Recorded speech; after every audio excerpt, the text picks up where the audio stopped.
She found his lost keychain. She never expected he was a secret millionaire single-dad CEO. Ava Brooks, a 34-year-old janitor with deep brown skin, wide almond eyes, and calloused hands hidden beneath worn gloves, moved through the dimly lit corridors of Silverstone Tower. Her navy jumpsuit clung to her petite frame, her curly hair pulled into a tight bun. It was just past midnight when she spotted a small glint near the elevator doors, an old keychain shaped like a teddy bear with a child's drawing laminated into the plastic. Ava picked it up gently, her expression softening. The keychain felt intimate, important. She tucked it carefully into her pocket. As she wiped smudges from the glass walls of the 47th floor, her curiosity grew. This wasn't just a set of office keys, it was something personal. She'd return it, of course. But to whom? She didn't know that somewhere above, Malcolm Harlow, a 42-year-old CEO with a chiseled jaw, pale skin, salt and pepper hair, and a wardrobe of tailored suits, was quietly unraveling. He'd just finished another late-night meeting, staring out his window feeling more alone than ever. The keychain was his daughter's creation, a link to the one piece of his life that still mattered. The next night Ava arrived early. Her fingers gripped the keychain in her pocket as she ascended to the executive floor. She'd never been up this high before. Her shifts usually ended at the 35th, but something told her the owner would be up here. Malcolm, still dressed in his crisp white shirt, sleeves rolled to the elbows, heard the soft knock. He was surprised to see someone in janitor's clothes. Ava, short and quiet, eyes kind but uncertain. "Sorry to bother," she said softly, extending the keychain. "I found this, thought it might be important." He stared at it. The edges of his tired eyes crinkled, not from age but emotion. This belonged to my daughter." "Thank you." Ava gave a shy smile. "She drew that, she's 6, Julia, made it after her mom passed." They stood there, strangers bridged by a single act of kindness. Malcolm surprised himself. "Would you like some tea? I keep some in the lounge." Ava hesitated. She should get back to her rounds. But his expression wasn't condescending, it was tired, genuine. So she nodded. They sat in the lounge, white leather sofas, glass tables too clean to be real. Ava cupped the warm mug in her rough hands.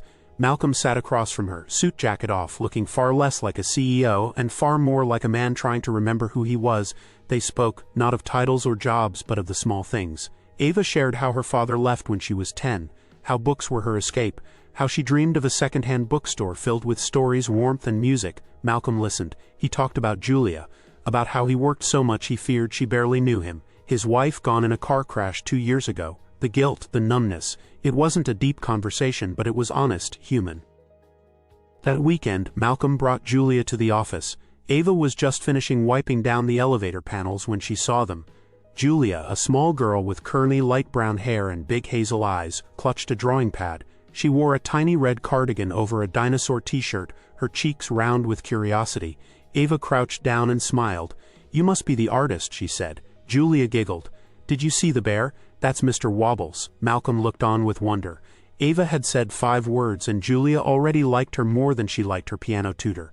"You want to help me clean a bit?" Ava offered. The girl nodded, beaming. Malcolm didn't stop her. That day something shifted. Ava didn't just return a keychain, she became part of a story she didn't know she was writing. Ava couldn't stop thinking about Julia. The child's eyes mirrored something she hadn't seen in years, loss, quietly managed by innocence. That night as Ava mopped the marble floor near the executive offices, she found Malcolm already waiting. "You're early," she said, her voice gentle. "I could say the same," he replied, eyes crinkling slightly at the corners. They sat again with tea, and the silences between them grew comfortable. Malcolm spoke about Julia's nightmares. Ava listened without judgment. In turn, Ava admitted she'd once raised her younger siblings when her mother fell ill. She knew what it was like to carry too much too young. "It's strange," Malcolm murmured. "How someone you barely know can understand you better than those around you." Ava nodded, wrapping her hands tighter around her mug.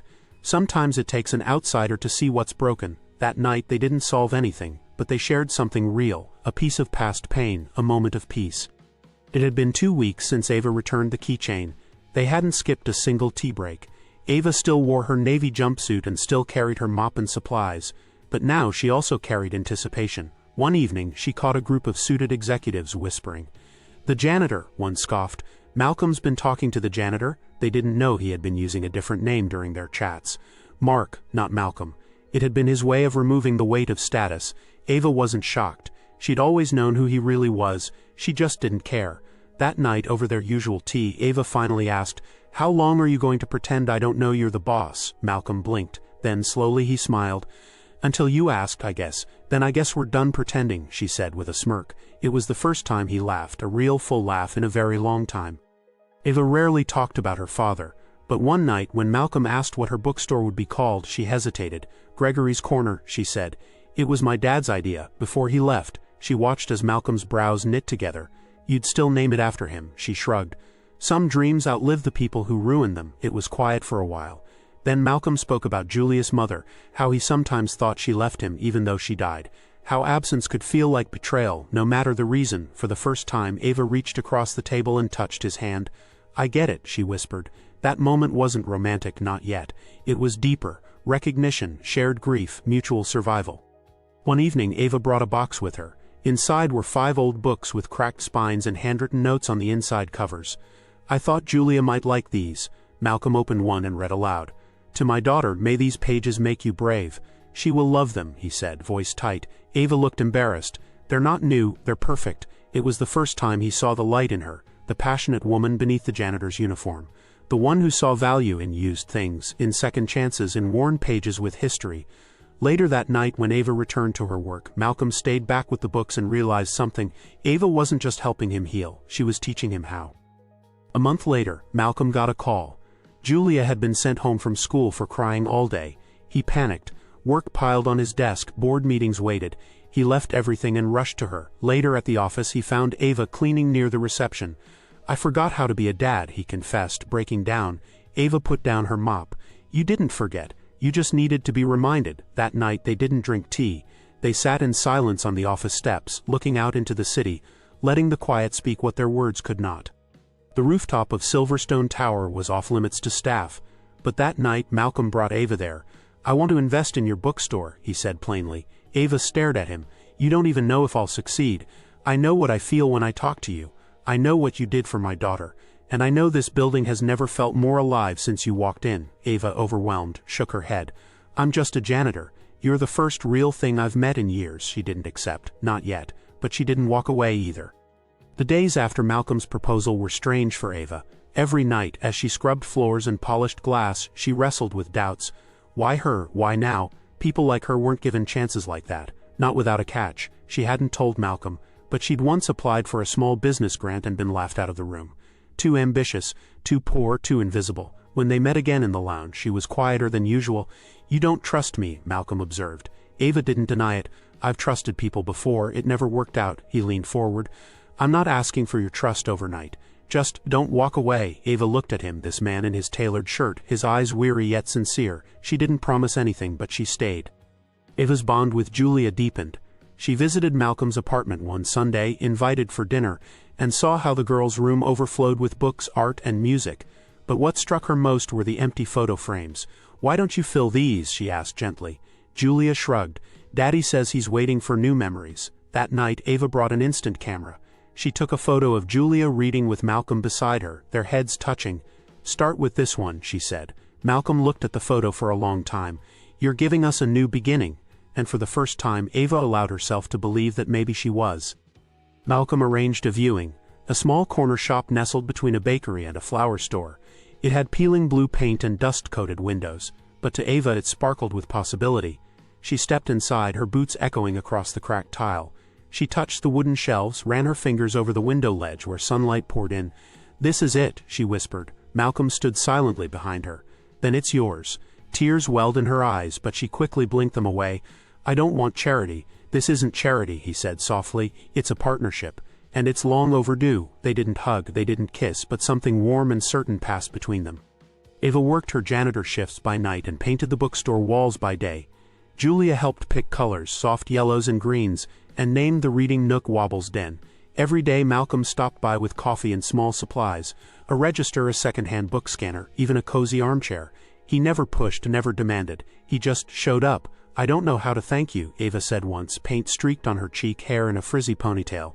"You already did," Malcolm replied. "You gave me back my daughter," and he meant it. They held a soft launch for Gregory's Corner. Julia cut the ribbon with oversized scissors while Ava stood behind her in a thrifted floral dress and sneakers. The community came in waves. Some recognized Ava as the janitor from downtown. Others just came for the books. But all of them felt something warm when they entered. A sense of belonging. Malcolm watched from the doorway, dressed down in jeans and a sweater, hands tucked in his pockets. He didn't want the spotlight. After the event, Ava found him shelving books. "You don't have to do this," she teased. "I want to," he said, and she believed him. Not everyone approved of their friendship. One evening, Ava ran into two executives from Silverstone Tower outside the store. "Didn't know you'd traded in your mop for a cash register," one said with a smirk. She didn't respond. She didn't need to. Later that night, she told Malcolm about it. He grew quiet, jaw tense. "I used to be one of them," he finally said. "I don't want to be anymore." "You're not," she said. "Not to me." It was the first time they touched intentionally, his hand brushing hers and staying there. One late evening, after closing, Ava found Julia asleep in Wobble's den, a book open on her chest. Malcolm watched quietly as Ava carried the girl to the couch and covered her with a knitted throw. "You belong here," he whispered to Ava, voice thick. "I finally feel like I do." He looked at her, eyes soft and searching. "I think I'm falling in love with you." Ava froze, and then she smiled. "It took you long enough." They didn't rush. They moved like people who'd been hurt, who'd earned their joy the hard way. Malcolm stepped back from several CEO duties, focusing more on Julia and visiting the store almost daily. Ava hired a teenage assistant who reminded her of her younger self. She began organizing community events, story readings, journaling nights, even grief circles. Their story grew slowly and beautifully, page by page. One afternoon, Ava sat by the bookstore window watching Julia teach another child how to organize books by theme. Malcolm handed her a letter. Inside was a new business license, with both of their names. "I told you it was a partnership," he said. Ava stared at it, her name, officially next to his, and next to Julia's future. "I've never had a family like this," she whispered. "You do now." Above the counter at Gregory's corner hangs the same keychain that started everything. Mr. Wobble's, faded and worn, still clutching that child's drawing. Customers often ask about it. "It's a reminder," Ava always says, "that small things can open big doors, and when new people walk in, lost or lonely, she sees them. Because once she was them. Their story isn't a fairy tale. It's not neat or perfect, but it's real, and it's theirs." If this story touched your heart, don't forget to subscribe for more human stories filled with warmth, hope, and the kind of connection that changes lives.